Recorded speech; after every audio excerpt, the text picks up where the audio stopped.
this is somehow owed to me because I think it's my turn.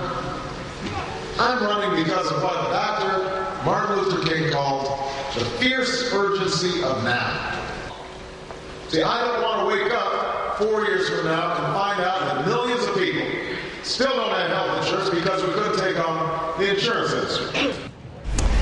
Well, welcome back to the Ed Show. That was President Obama on the campaign trail back in 2007 telling us why he wanted to be president. Talking tough on health care, but does he have the guts to see it through?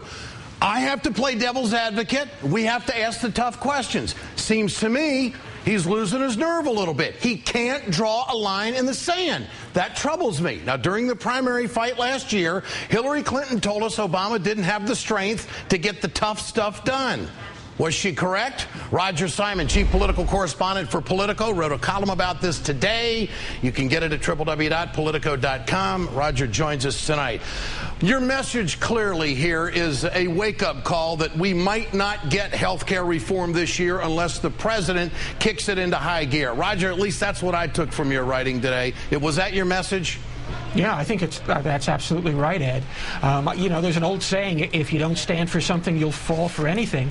And I think the president is in danger of not really standing for what he believes in on health care. I think deep down he believes in the public option. He believes that's the only way to contain costs and to cover all Americans. But now he's got to do the unpleasant thing. He's got to show the guts to fight for it, even at the risk of losing some support, some Republican support, even some support in his own party.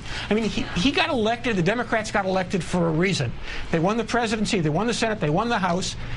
You know, they believe that government is not evil, that it can be used for good. Well, now's the time to show it. Now, and if he doesn't show it now, I don't think he's going to get a chance to show it in the next 3 years. Some of these numbers in this NBC poll are pretty troubling for the White House, I think. Half the country is believing 4 major lies. So what do you think the president has to do right now, Roger? I think he has to draw his lines in the sand. I think he has to say, look, we have listened, we have compromised, we have, as we've been saying, gotten 80% of what we want through compromise, but now is the time for Democrats and all those Republicans who want to go along to accept that a public option is the only way to contain costs. It's the only way to cover Americans. It's the only way to have genuine health care reform. And this is what I'm going to pursue. Reconciliation, do you think that's where the president should go? Because he doesn't have the 60, but he might have the 50. What do you think? I think if he needs to go to the 50, he goes to the 50. But I've also got to point out something. Kent Conrad is not the majority whip in the Senate. He's not the guy who counts votes. Dick Durbin is the majority whip in the Senate. When Dick Durbin goes on TV and says there's not 60 votes, then I'll believe it. We don't know how many votes there are in the Senate today. But if the Democrats have to do this with just 50 votes and let Vice President Biden break the tie, then it's worth it. Health care is a very big deal, not just for political purposes, but for the country. I mean, they were elected to do good things and big things. And this is their chance. And there's no doubt if the administration, the president, doesn't pull the trigger on reconciliation, there's going to be a lot of Americans that are going to suffer longer throughout all of this health care crisis. What happens, in your opinion, Roger, if they don't get something passed this year? I think if they don't get it passed this year, they don't get it passed. Not in Obama's first term, anyway.